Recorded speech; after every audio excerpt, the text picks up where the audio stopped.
श्रीगणेशाय नमः।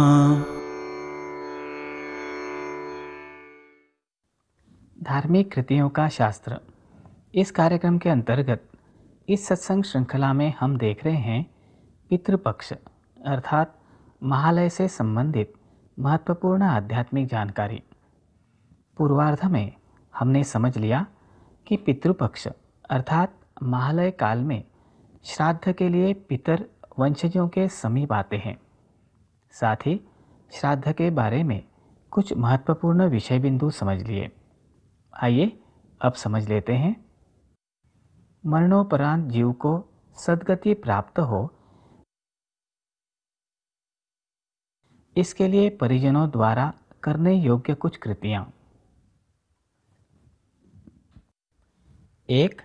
जीव इच्छाओं में अटक न जाए, इसके लिए जीवित काल में ही जीव की सहायता करना।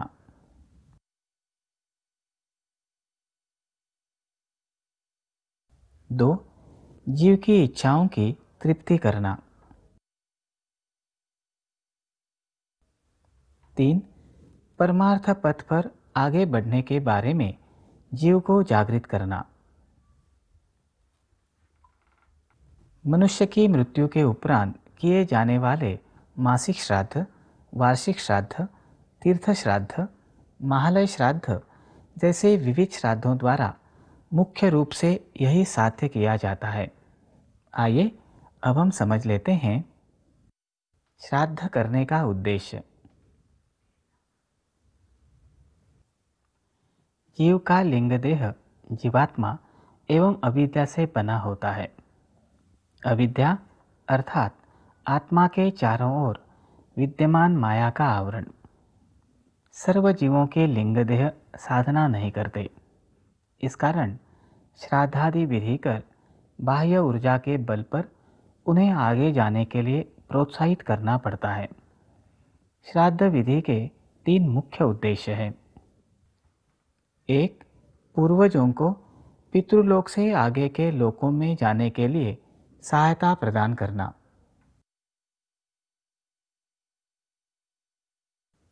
2. अपने कुल के निम्न लोक में अटके अतृप्त लिंग देहों को सद्गति प्रदान करना। एवं 3. अपने कुकर्मों के कारण भूत योनि को प्राप्त पूर्वजों को उस योनि से मुक्त करना। श्राद्ध करने से जीवों के लिंग देह के चारों ओर विद्यमान वासनात्मक कोश का आवरण घटता है। इससे उन्हें हल्कापन प्राप्त होता है। श्राद्ध विधि में मंत्र शक्ति की ऊर्जा द्वारा लिंग देहों को गति दी जाती है। अब समझ लेते हैं श्राद्ध का महत्व। श्राद्ध के महत्व के विविध कारण हैं। इनमें से कुछ महत्वपूर्ण कारण हम समझ लेते हैं। पहला कारण है धर्म पालन होना। देव, ऋषि एवं समाज इनके ऋण के साथ ही पितरों का ऋण चुकाना महत्वपूर्ण है। वंशजों का कर्तव्य है अपने पितरों का आदर करना, उनके नाम से दान धर्म करना, उन्हें संतुष्ट करने हेतु आवश्यक कृतियां करना। परंतु इन सबसे महत्वपूर्ण है पितरों का श्राद्ध करना। इसीलिए श्राद्ध करना धर्म पालन का ही एक भाग है। इस संदर्भ में महाभारत का यह श्लोक महत्वपूर्ण है। इस श्लोक में कहा है, पुन्नाम्नो नरकाद्यस्मात् पितरं त्रायते सतु तस्मात् पुत्र इति प्रोक्तः स्वयमेव स्वयंभुवा।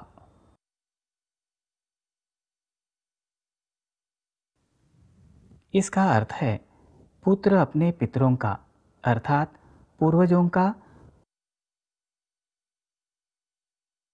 पुत नामक नरक से रक्षण करता है। इसीलिए उसे स्वयं ब्रह्मदेव ने ही पुत्र कहा है। इसी प्रकार तैत्तिरीय उपनिषद तथा ब्रह्म वैवर्त पुराण, ब्रह्म पुराण इत्यादि में श्राद्ध विधि का महत्व स्पष्ट करने वाले अनेक श्लोक हैं। श्राद्ध करने का दूसरा महत्वपूर्ण कारण है वंश शुद्धि होना। गर्भधारणा के पश्चात अर्भक का जन्म सुख से होना चाहिए।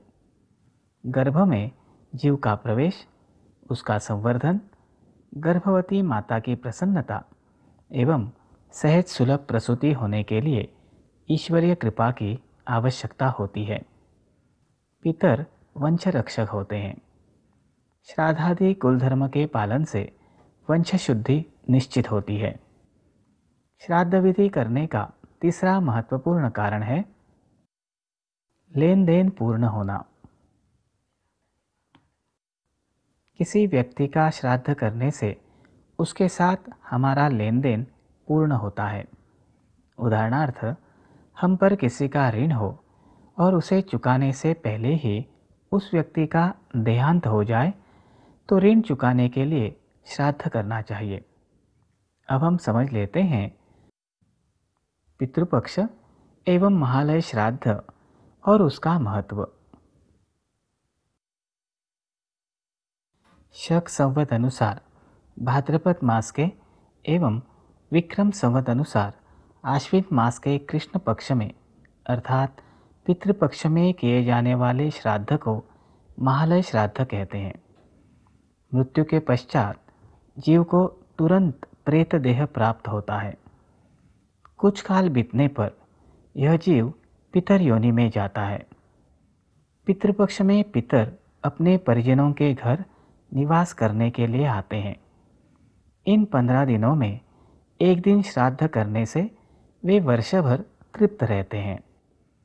पितृपक्ष में श्राद्ध करने से होने वाले लाभ के संदर्भ में महर्षि जाबाली कहते हैं, पुत्रानायुस्तथारोग्यम ऐश्वर्यमतुलं तथा प्राप्नोति पंचमे कृत्वा श्राद्धं कामांच पुष्कलान्।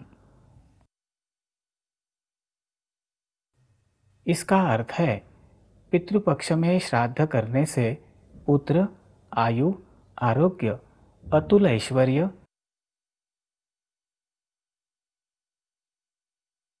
एवं इच्छित वस्तुओं की प्राप्ति होती है। महर्षि जाबाली के इस श्लोक से बोध होता है कि पितृपक्ष में श्राद्ध करने से पितर प्रसन्न होकर श्राद्ध करने वाले अपने वंशजों पर कृपा करते हैं।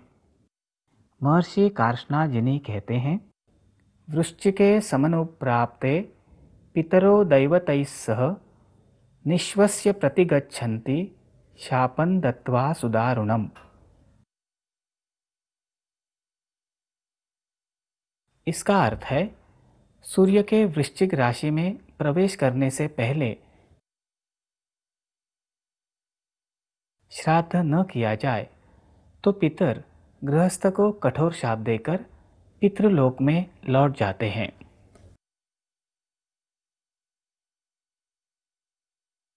आइए अब समझ लेते हैं पूर्वजों के अतृप्त लिंग देह के कारण होने वाले कष्ट। पितरों की अतृप्ति के कारण विवाह न होना, विवाह हो जाने पर पति पत्नी में अनबन, गर्भधारण न होना, गर्भपात हो जाना, संतान हो जाए तो वह मंदबुद्धि अथवा विकलांग होना, बाल्यावस्था में ही संतान की मृत्यु हो जाना, पूरे सपने आना, सपने में तथा जागृतावस्था में नाग अथवा पूर्वज दिखाई देना, साधना में अड़चन निर्माण होना, ऐसे अथवा अन्य कष्ट होने की आशंका रहती है। किसी के जीवन में इस प्रकार के कष्ट नहीं हैं तो भी भविष्य में ऐसे कष्टों से बचने के लिए उपाय कर सकते हैं। इसलिए अपने परिजनों की सद्गति हेतु प्रयास कीजिए। महालय श्राद्ध करने से पितरों के कारण परिवार को होने वाले संभावित कष्ट घटते हैं, पितरों को मुक्ति मिलती है।